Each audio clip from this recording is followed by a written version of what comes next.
Olá, amigos!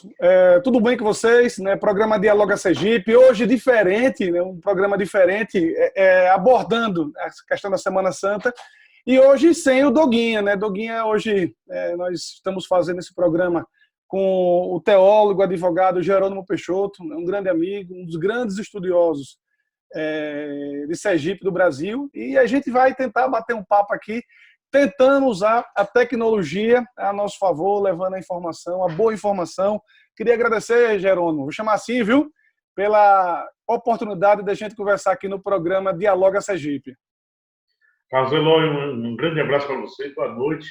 Quero também cumprimentar o seu público e dizer que é uma grande alegria. E não exagere, eu não sou um grande estudioso, isso é uma coisinha só. Só para os amigos, né, que Jerônimo Peixoto é advogado, teólogo, tem 52 anos. Jerônimo é um conhecedor, quando eu fiz o convite a ele para a gente falar um pouquinho sobre a Semana Santa, é um conhecedor não só da parte católica, mas também de vida. Né? Jerônimo tem muitas lives, Jerônimo sempre tem aconselhado as pessoas. Eu queria fazer a primeira pergunta relacionado, né, ao tema básico da live, ou da nossa entrevista. O que a Semana Santa significa aos católicos? A Páscoa, ela é uma celebração que se inicia justamente com a vocação batismal.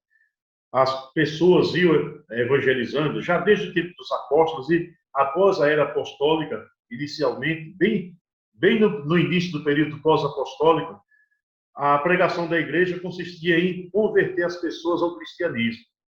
E na noite pascal, uma vez ao ano, se faziam todos os batizados. Havia uma preparação chamada catecumenato para o batismo. E percebeu-se que naqueles dias imediatos à festa da Páscoa, aqueles dias que antecediam, quinta, sexta e sábado, de se criar o tríduo pascal. E um pouco se esticou até o domingo de Ramos, até o domingo anterior, para se criar a Semana Santa. Então, assim ficou criada a Semana Santa como uma espécie de retiro ou de catequese final para que as pessoas pudessem ser provadas na sua fé e, por conseguinte, receber o batismo. Perfeito. Este é o sentido perfeito, assim, o sentido sintético da Semana Santa. E como se estruturou isso, assim, de uma forma assim, para as pessoas, tem muita gente, claro, tem muita gente conhecedor, mas de uma forma tentando ser bem simples possível. Como se estruturou a Semana Santa? Aos poucos, com os costumes que cada igreja ia realizando. Hoje nós chamamos as igrejas particulares de dioceses. Aqui em Sergipe nós temos 3 dioceses: a Diocese de Aracaju, a Diocese de Estância e a Diocese de Propriá. Mas naquele período ao qual eu fiz referência, século II, século I, final do século I, século II, havia a igreja que era de um bispo. A igreja que está em Cesareia, a igreja que está em Filipos, a igreja que está em Roma. Então, foram se concretizando alguns costumes de organizar essa preparação batismal, como eu te falei. O que ia dando certo no local ia sendo transmitido aos poucos. Imagina, naquela ocasião, nós não tínhamos esse recurso que nós estamos usando agora. Então, as cartas chegavam através de navios, as cartas chegavam através dos comerciantes com os seus comboios de animais, né? Então, de fato, demorava 1 ano, 2 anos, 3 anos para um bispo receber a carta de outro bispo contando da sua experiência. E aí começavam também a introduzir. Imagine isso, da Espanha para a França, da França para a Itália, da Itália para a Terra Santa, só de navios, de embarcações, e não são os navios que nós temos hoje. Então, levou-se um período muito grande de adaptação. Fazia-se uma experiência numa igreja, aí anunciava-se aquela experiência como de sucesso para outra igreja, e assim, quando chegou-se ao Concílio de Niceia, século IV, 325 mais ou menos, é que se estruturou a Semana Santa, do jeito que nós a concebemos hoje. Mas esses 3 séculos de história foram o tempo suficiente para se adaptar, para se fazer as experiências e para dizer, olha, nós logramos êxito porque a experiência batismal passa pela conversão, pela penitência, pela prática do jejum, pela prática da oração, pelo conhecimento da palavra de Deus, E olha que aqui, Carlos, é muito interessante que a gente coloque isso, porque hoje se fala muito em doutrina, a doutrina da igreja. A doutrina não salva ninguém. Quem salva é a paixão, morte e ressurreição de Jesus. É o carisma quem salva. É uma coisa que a igreja chama de querigma, ou querigma, que é o anúncio da paixão, morte e ressurreição de Jesus. É aquele primeiro anúncio que os apóstolos Pedro e Paulo fizeram para o mundo de então. Então, a partir desse anúncio, as pessoas iam professando também a fé no querigma, ou seja, eu acredito que Jesus morreu e ressuscitou para nos salvar. E nós, cristãos, somos felizes, esperançosos, justamente porque tivemos esse feito importante que até dividiu a história. Mas, hoje, infelizmente, o peso, a ênfase está sendo dada muito fortemente à doutrina. E a doutrina serve para quê? Para nós entendermos a nossa fé. Mas a doutrina não pode ser superior à fé, nem superior à salvação. É muito bom que se diga isso, porque às vezes nós encontramos algumas igrejas muito rígidas, muito fechadas demais, alguns sacerdotes também exigentes demais, como se fosse o cumprimento da doutrina o que salvaria, quando na verdade quem nos salva é a gratuidade do sacrifício de Jesus. E o que Jerônimo, o mais importante na Semana Santa? A gente falou sobre doutrina, né? Mas assim, o que é que seria mais importante para os amigos que estão assistindo agora e, naturalmente, esse programa, o Dialoga Sergipe, ficará gravado tanto no YouTube quanto no Facebook do Portal 93 Notícias. Né? Mandar um abraço até para o amigo Roosevelt Santana, né? O Douglas Melo, Catiane Peixoto, toda a equipe, Danilo Cardoso. Gente boa, gente boa. Toda a equipe do Portal 93 Notícias, que leva a informação, né? Nesse mundo de muita fake news, esse mundo de muita informação desencontrada. O que seria, né, Jerônimo, mais importante aí na Semana Santa, na sua opinião? O eixo central da Semana Santa é o mistério pascal. O que é o mistério pascal? Paixão, morte e ressurreição.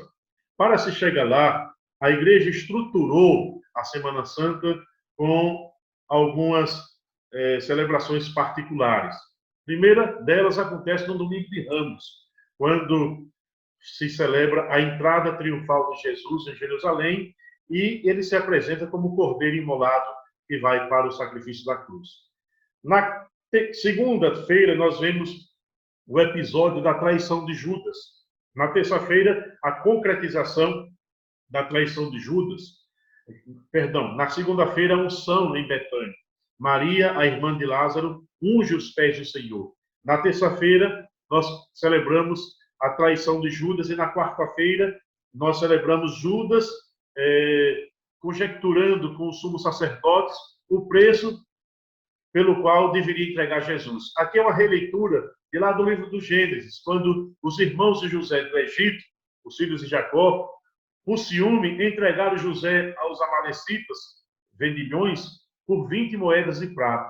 João valoriza um pouco mais Jesus, vai dizer, ele foi vendido por 30 moedas de prata. Na verdade, é um múltiplo de 10 também, 3 vezes 10, 30.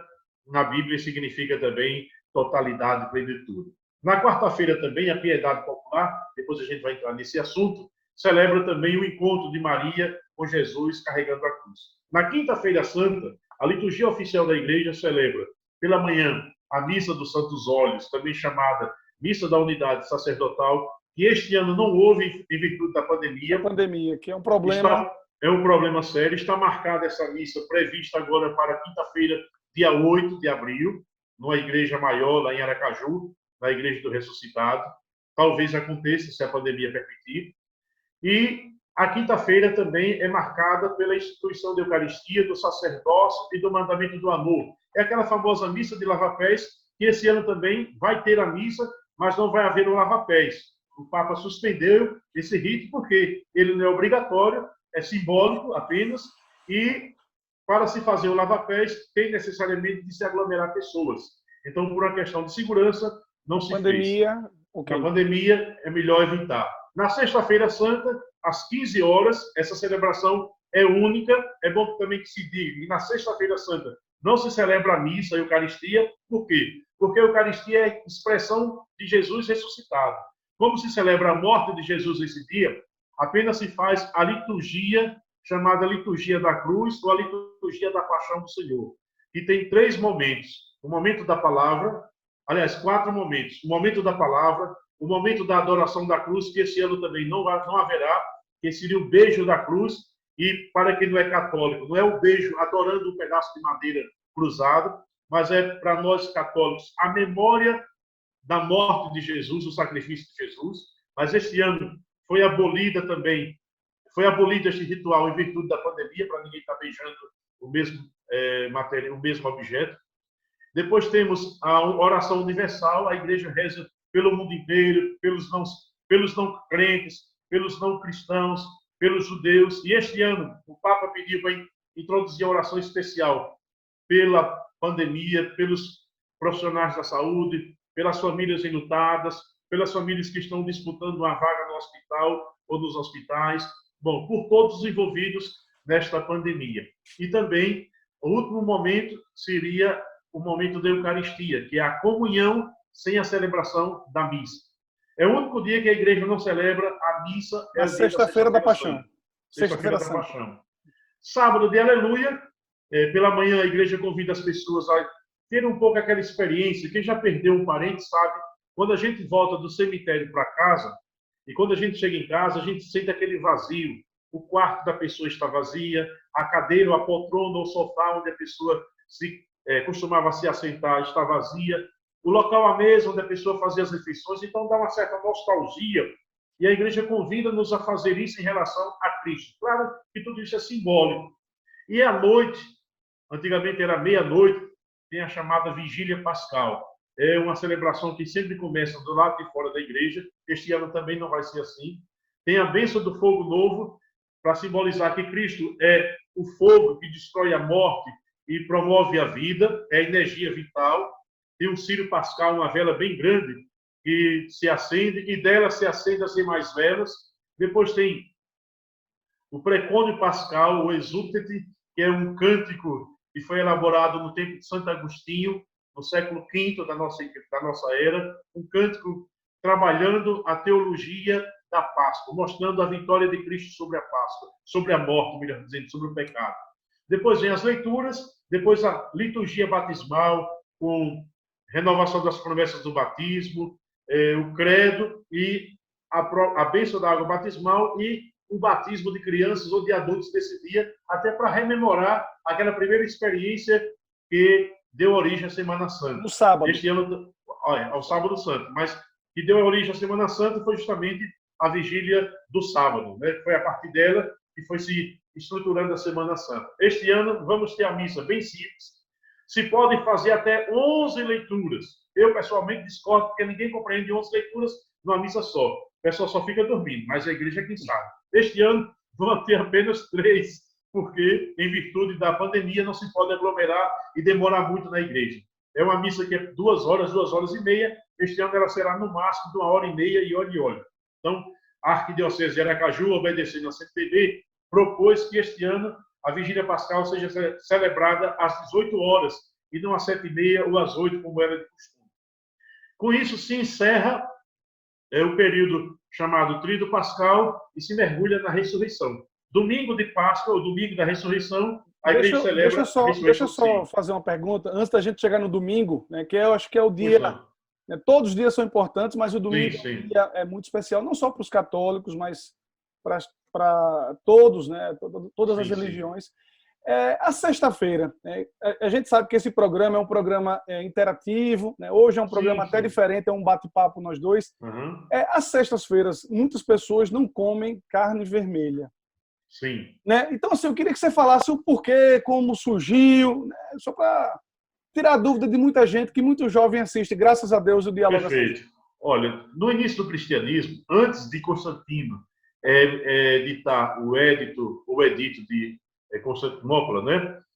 De Constantino, 317 por aí, os cristãos eram perseguidos pelos imperadores romanos. Então, Nero mandou tocar fogo em Roma. Nós tivemos aí vários imperadores que mataram muitos cristãos. Então, os cristãos pegaram do peixe e transformaram o peixe num símbolo. Eu me encontrava com você, por exemplo, na areia. Não havia as ruas calçadas e asfaltadas como hoje. Para eu saber se você era cristão, pelo seu olhar, para mim, eu já desconfiava. Eu desenhava um peixe no chão, ou com o dedo, ou com uma pequena varinha, um tronco um galho de árvore. E você respondia também desenhando aquele peixe. Então eu estava de acordo que você era um cristão e eu sou um cristão. Então nós estabelecíamos uma comunhão mais disfarçada para não sermos perseguidos pelo império.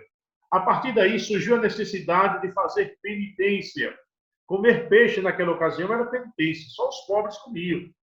Hoje em dia, tanto é que a igreja colocou fazer jejum e abstinência de carne vermelha na quarta-feira de cinzas, no início da quaresma, e todas as quartas-feiras e todas as sextas-feiras. Também quarta-feira santa, quinta-feira santa e sexta-feira santa. A igreja aboliu isso hoje e colocou apenas quarta-feira de cinzas e sexta-feira santa. Mas para quem faz isso como um sacrifício. Não é comer carne ou não comer carne. Até anda uma piada por aí nas redes sociais que o rapaz perguntou, padre, eu posso fazer um churrasco na sexta-feira santa? É pecado? Ele falou, antigamente era, hoje é milagre. Não é? Porque, é milagre, hoje é carne, o preço da carne. O preço da carne está muito alto. Mas o pior, o preço do peixe também subiu. Também está caro. Então, essas coisas a gente valoriza, mas assim, não se coloca em primeiro lugar. Isso é uma questão periférica. Quem tem o costume, a tradição, e se quiser mantê-la, não faz mal algum. Até porque, agora, quem não quiser, pode comer outra coisa. A gente pede que se abstenha de carne por um sacrifício. Mas se eu me abstiver de carne e for comer peixe mais caro do que carne, vai ser um sacrifício imenso para muitas pessoas, inclusive no bolso, né?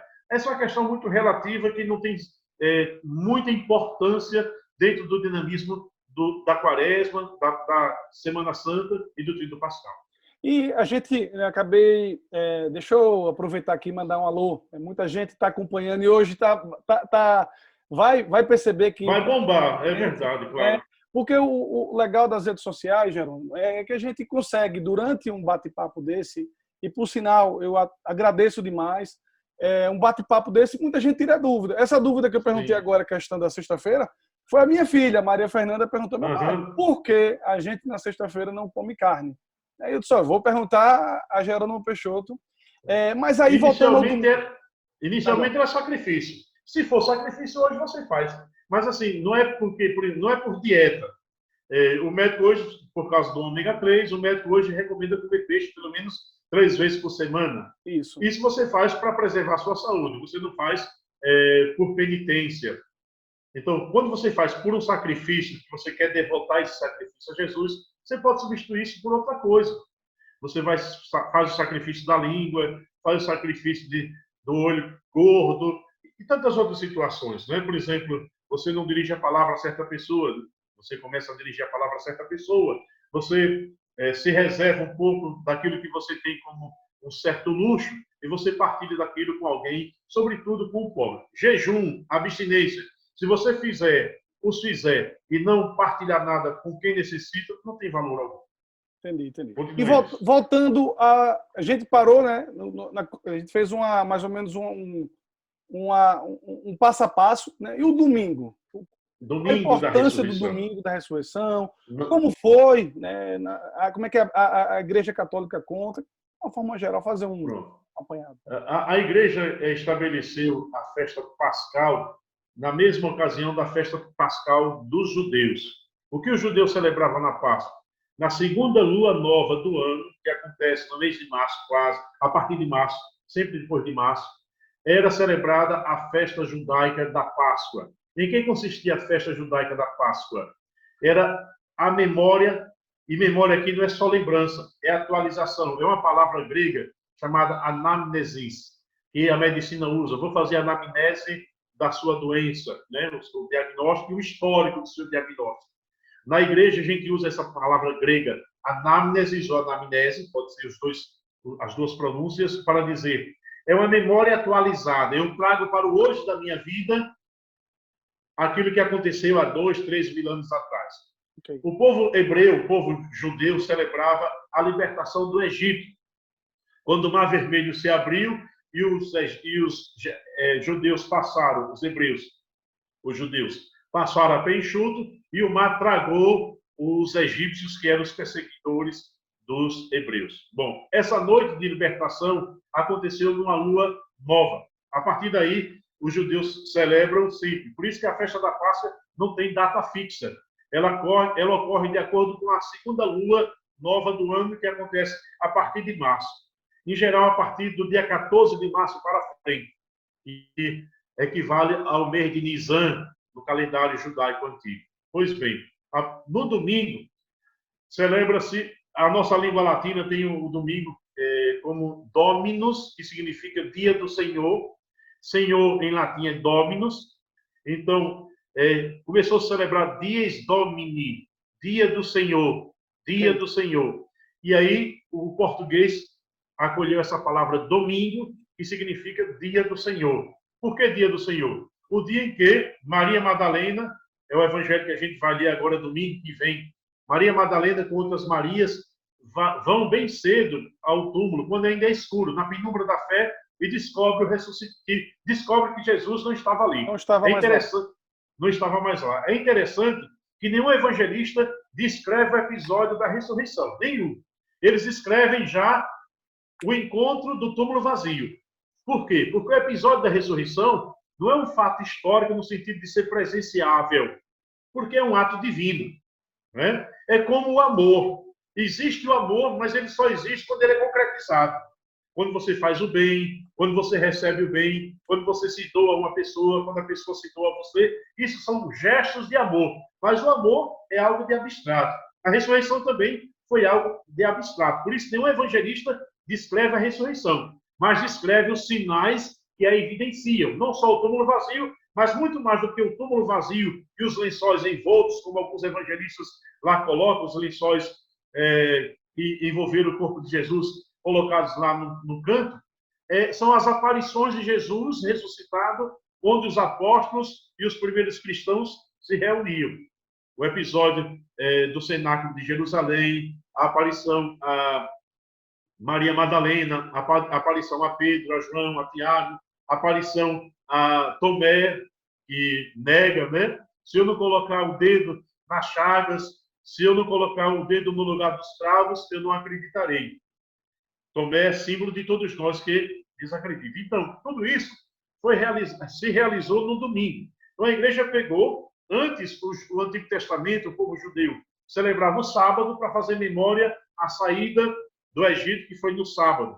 Agora, como Jesus ressuscita no primeiro dia da semana, no cômputo, ou seja, no modo de contar os dias, como nós hoje fazemos no Oriente e no Ocidente, é o domingo. Então, passou-se a celebrar como um dia santificado o domingo, que tem todo um significado para nós. Todos os domingos, na liturgia da Igreja Católica, nós revivemos o domingo pascal. Daí, o convite, quase que o imperativo que a Igreja faz, quem puder deve participar na celebração da missa aos domingos, porque está revivendo, rememorando, fazendo anamneses daquele único e irrepetível acontecimento lá de há mais de 2000 anos. Então, a importância do domingo é justamente esta, dia do Senhor. Agora, aqui cabe também fazer um parênteses. Hoje a vida se tornou moderna. Antigamente, quando a igreja estruturou tudo isso, a sociedade era eminentemente agrária, campesina, rural. Hoje, em todos os países, praticamente a vida se tornou urbana. Então, as exigências dos serviços urbanos muitas vezes impedem de as pessoas participarem do culto, da missa aos domingos.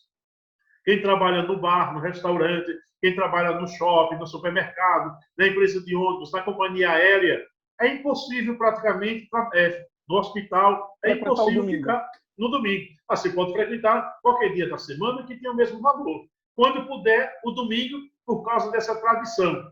Mas se você não for à missa no domingo, está no inferno? Claro que não, vamos acabar com isso. Olha, nós temos que tirar a religião do pavor, do pânico, do medo, para colocar a religião do amor. Deus se propõe e nunca se impõe. Então, o domingo tem esse valor simbólico, histórico, mas não é que ele seja substituído. O mundo anda completamente a 1000 por hora. Então, para não perder o emprego, para não perder a subsistência da família, eu posso ir ao sábado à noite, na segunda-feira de manhã, qualquer dia. Ô, Geraldo, o importante é o ato de culto. O importante é o ato de culto. Eu ia perguntar a importância da Páscoa, mas deixa eu tentar... A gente já falou um pouquinho sobre o cronograma, sobre tudo. Você falou sobre o mundo, né, de uma forma geral. Essa Semana Santa, né, uma Semana Santa, ano passado nós tivemos mais ou menos esses mesmos dificuldades. A mesma problemática que estamos enfrentando hoje. Claro. Mas o que é que você vê assim, da humanidade, do comportamento do ser humano, com a questão da pandemia, com a questão da religião? O que é que você tem observado? Como agora, isso aqui como um teólogo, uma análise mesmo, do comportamento. Claro.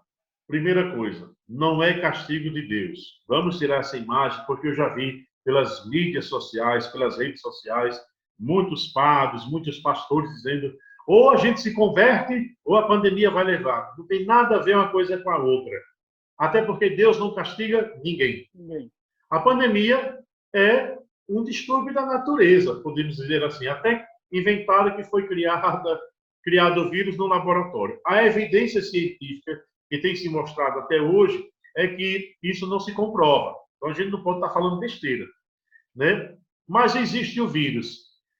Existiu a peste na Idade Média, existiu a gripe asiática, existiu de vez em quando a gripe espanhola, perdão, mas também a asiática, né?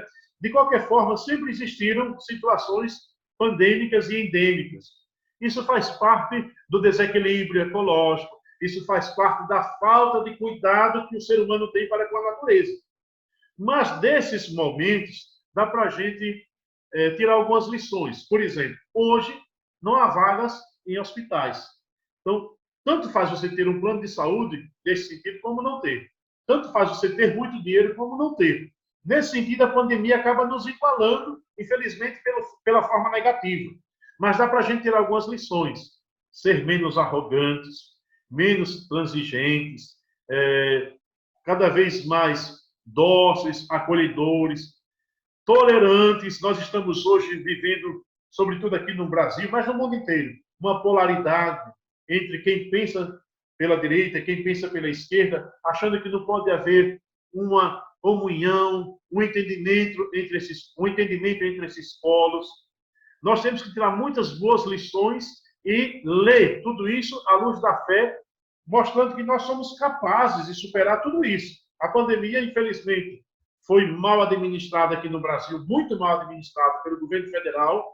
O presidente da República, independentemente de partido, ainda na atualidade vem se apresentando sem máscara, não incentivando a população a fazer. A população já é desobediente, já não compreende. E se nós, que somos líderes, não incentivarmos as pessoas a se resguardarem, o mal é maior. Não estou culpando também, dizendo que só acontece isso por causa do presidente. Muitas outras autoridades também têm feito isso. É necessário que nós nos atentemos para a ciência. Quem tem a última palavra sobre a medicina não é o pastor, não é o padre, não é o presidente, nem o governador, nem o prefeito, nem o vereador. É o homem da ciência. Quem tem a última palavra sobre a religião é o líder religioso de cada expressão religiosa. É uma questão de arrumar a casa. Mas, do ponto de vista cristão, nós não podemos dizer: Cristo sofreu na cruz, então vamos sofrer na pandemia. Isso é errado. Do ponto de vista cristão, nós devemos bater na tecla da esperança, na tecla do congraçamento, da solidariedade, da caridade, do entendimento. Uns rezando pelos outros, uns ajudando aos outros. Se eu tenho um pouco mais, eu partilho com aquele que não tem, fazendo com que a humanidade saia renovada desta pandemia, assim como saiu renovada de outras situações, como a peste bubônica, por exemplo. Claro que há os erros históricos, há os erros políticos, há os erros religiosos, há os erros econômicos, mas nós não podemos agora deixar de priorizar o cuidado com o ser humano. Eu acho que o cuidado com o ser humano, nesse momento agora, deveria ser o grande mandamento divino. Amar a Deus sobre todas as coisas e o próximo como a ti mesmo deve se concretizar no meu pobre entendimento agora. Cuidado com a pessoa humana. Aquela que ainda não contraiu o vírus, para que não seja contaminada por ele, e aquela que já contraiu, para que seja salva. Vamos envidar todos os esforços. Mas o Estado não pode quebrar. Pode sim. O Estado não pode quebrar por corrupção. O Estado não pode quebrar por negligência. Mas qual é o fim do Estado? O objetivo do Estado? É cuidar das pessoas. É ser o garante da paz social. É ser o garante da ordem social. O que é a ordem social? A vida digna das pessoas. Eu conversei outro dia com uma pessoa dizendo, não, mas o Estado não pode falir. O Estado pode falir cuidando da última pessoa, da derradeira pessoa. Porque depois os impostos, depois as fontes arrecadadoras continuarão. O Estado não vai falir por isso. Agora o Estado pode falir se for negligente, se essa pandemia passar mais um ano, se essa pandemia passar mais 2 anos, os resultados econômicos, sociais serão catastróficos, muito mais. Se nós tivéssemos já feito o dever de casa, enviado os esforços para a compra de vacinas, para o cuidado maior, mais oxigênio, mais respiradores, mais máscara, mais educação para a população, como alguns países lá, nós já estaríamos saindo dessa situação, as pessoas já teriam retomado seus postos de trabalho, a vida normal. O país já estaria lucrando muito mais. Aqui não estou fazendo uma crítica a um presidente, ou a um governador, ou a um prefeito. Estou falando de forma genérica para dizer que quando os países são sérios, as pessoas investem na educação e na saúde. Nenhum país vai para frente sem esses 2 patamares, educação e saúde. E digo mais um, investir na família. A família é a base do ser humano. Não existe ser humano sem família. E não existe família sem ser humano. Então, nós temos que cuidar disso daí. Qualquer país que cuidar da família, da educação e da saúde, vai para frente. Não tem como regredir. Então, eu acho que... Então, seriam as 3 palavrinhas, né, as 3 palavras básicas para o sucesso, vamos imaginar assim. Para o sucesso, exatamente. E nessa pandemia agora, com mais... nessa ou em qualquer outra dessa, espero que não venha mais nenhuma, mas numa situação dessa, é para a gente esquecer quem é do partido A, do partido C, quem é de oposição, quem é de centro, quem é de esquerda, todo mundo se juntar, como fizeram alguns países. Alguns países deram um show na primeira leva, e olha, a primeira leva pegou todo mundo de surpresa, ninguém sabia o que era o vírus. Hoje, não há mais razão para a gente dizer, não tem mais leito de hospitais, nós já temos mais de 1 ano com a pandemia. Então, temos que investir nisso daí. Ah, mas o Estado não pode investir? Pode sim. O Estado investe, fica fiado, depois paga. Mas vamos cuidar das pessoas. Qualquer pai de família, Carlos, qualquer pai de família, vende seu apartamento, vende seu carro para cuidar da saúde do filho. A saúde. Eu vi muitas pessoas detonarem tudo aquilo que apuraram, uma reservazinha, a única reserva que tinha, para fazer uma cirurgia do filho, para não deixar o filho morrer. Então, a pátria, do latim pátria, vem justamente de paternidade. A pátria é o pai e a mãe da gente. Então, nós, cidadãos e cidadãs, esperamos ser cuidados pela pátria. E a pátria não é só a nação, é o município, é o estado. Alguns municípios têm dado um show, inclusive o nosso. Mas há outras situações que nós percebemos aí a negligência, gente, inclusive, desviando verbas. Olha que pecado. Um momento desse de dificuldade. Um momento desse, em momento algum deveria se desviar, mas no momento desse tem que fazer com que tudo seja voltado para o cuidado das pessoas. E isso é absolutamente cristão. Tudo que é humano, plenamente humano, no sentido técnico da palavra, é cristão. Porque a plenitude do humano é a divindade. E Jesus Cristo está no limiar entre a divindade e a humanidade, porque ele é um só tempo Deus, é um só tempo homem. Então, tudo que é plenamente humano é divino. Então, o cuidado com as pessoas, o cuidado com a família e o cuidado com a educação e com a saúde, isso aí são basilares para que as pessoas possam, de fato, ter dignidade e ter esperança. E nós, que somos formadores de opinião, não devemos só apontar, morreram 200, morreram 400 mil, 500 mil, morreram, não podemos negar, morreram, mas 500 milhões já se recuperaram. Então, há esperança. Eu não sou negacionista e também não sou alarmista de dizer, olha, não morreu ninguém, ou então morreu todo mundo. Não, morreram pessoas, inclusive conhecidíssimas nossas, pessoas muito caras a nós, que deveriam estar aqui, mas há esperança de que outras pessoas muito caras a nós continuam vivas, não obstante terem sido infectadas e passado por problemas sérios lá na UTI. Mas passaram. Então, há esperança, a ciência está aí, rezo a Deus todos os dias pelos cientistas, pelo pessoal da medicina, pelo pessoal da saúde, para que, de fato, cuidando e estudando, pesquisando, encontre o melhor caminho para nós sairmos disso. Ô, Jerônimo, eu, antes, né, da gente ir para praticamente a última pergunta, né, até porque a gente está um bate-papo na retinha final, eu entrevistei na semana passada o professor Lisandro Borges. Ele é Sim, um dos responsáveis pelo comitê científico aqui em Sergipe, sim, e ele fez um comentário sensacional. Diz que o mundo nunca se uniu tanto, né, ao todo, sim. hoje, existem no mundo 143 protótipos de vacinas. Então, prova que as E olha pessoas a rapidez da ciência, viu? em um ano, né, praticamente um ano, vacinas que Sim, demoravam 8, 5, 10, assim vai, encontraram sim. um modelo de aplicação, um modelo de mecanismo da vacina, e Um as pessoas estão protótipo. estão se juntando, né, e que espero que a medicina vença, né, o Covid. E como você falou, não será nem o primeiro, né, nem o último. Nós já tivemos no Sim, passado outras histórias, né, ruins. sim, Mas assim, sim, deixa eu uma notícia, uma história boa. Eu tenho sim. acompanhado, acompanho muito você. Você está com um canal no YouTube, né? Eu queria que você falasse um Sim. pouquinho sobre o intuito do canal, qual é o canal, para a gente divulgar também. O canal lá no YouTube é Vida e Missão Jerônimo Peixoto. Peraí, Vida e Missão. Vida e E Missão Missão Jerônimo Jerônimo Peixoto. Peixoto. O objetivo é passar uma mensagem de fé, de esperança para as pessoas a partir da reflexão sobre o Evangelho que a liturgia da igreja traz naquele dia. Mas eu não falo apenas para os católicos, eu falo para pessoas de boa vontade. Inclusive, tenho já alguns seguidores que não são católicos, alguns já são meus amigos, outros são pessoas desconhecidas que estão gostando. Então, aproveito, peço aí às pessoas que E se vão lá, se inscreverem lá no inscrevam YouTube, né? no YouTube, Vida e Missão Vida Jerônimo e Peixoto. Missão E Jerônimo Missão. Peixoto.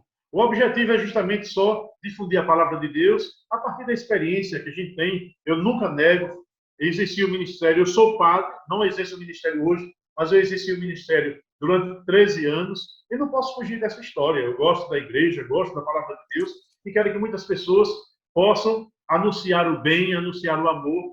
Esse projetinho pessoal, eu quero que ele fique maior, que ele fique grande, porque quanto maior, mais pessoas serão atingidas pela experiência da partilha da palavra. Então, deixa eu, né, reforçar, né, Vida e Missão, Jerônimo Peixoto. Vocês que vão acompanhar essa entrevista, vá lá e se inscreva, porque lembrando que no YouTube, se não tiver, né, inscrições no canal, cada vez que tem mais seguidores, o YouTube vai divulgando e vamos divulgar, né, naturalmente, a palavra de fé, a palavra Sim, do sim. conhecimento. Acho que é bem legal nesse mundo de fake news. E quanto mais pessoas divulgarem, mais as portas se abrem para a gente adquirir mais pessoas que tenham acesso ao canal. Quanto mais pessoas tiverem acesso ao canal, melhor para o YouTube, melhor para nós, porque nós divulgamos a palavra, ela chega mais longe.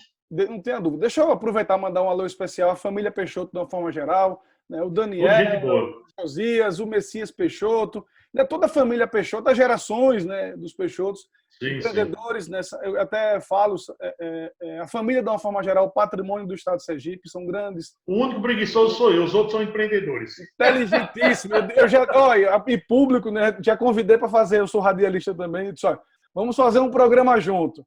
Vou deixar aqui o convite Um formalizado dia para a você. gente faz, é porque eu não tenho jeito para essas coisas. Eu sou Quem tem mais, acanhado. quem tem mais jeito é você. Ô, Jerônimo, agradeço a Sim, sua atenção no programa Dialoga Sergipe. Muito obrigado pela oportunidade de bater um papo com você, falar sobre a importância da Semana Santa. Eu acho que foi a melhor pessoa que eu até vou lembrar aqui, obrigado. destacar. Foi o Roosevelt Santana que disse: olha, o melhor nome é Jerônimo Peixoto. Então, Jerônimo, obrigado. Né? Deixa aí o que eu me passei. Pode ficar à vontade. Né? Agradeço. Lembrando, esse programa estará tanto no nosso YouTube quanto no Facebook, do Portal 93 Notícias. E também Sim, lembrando, sim. durante a semana, todo dia nós temos várias informações atualizadas, não só de Itabaiana, como também do Estado de Sergipe, no www.93noticias.com.br. Jerônimo, agradeço demais, viu, meu amigo? Eu que lhe agradeço. Muito obrigado e estou sempre à disposição. Chamou, pode contar comigo. Um Vamos grande sim. abraço. Eu quero Obrigado, fundo do desejar a coração. todos feliz Páscoa para todos. Obrigado mesmo. Obrigado, agradeço demais.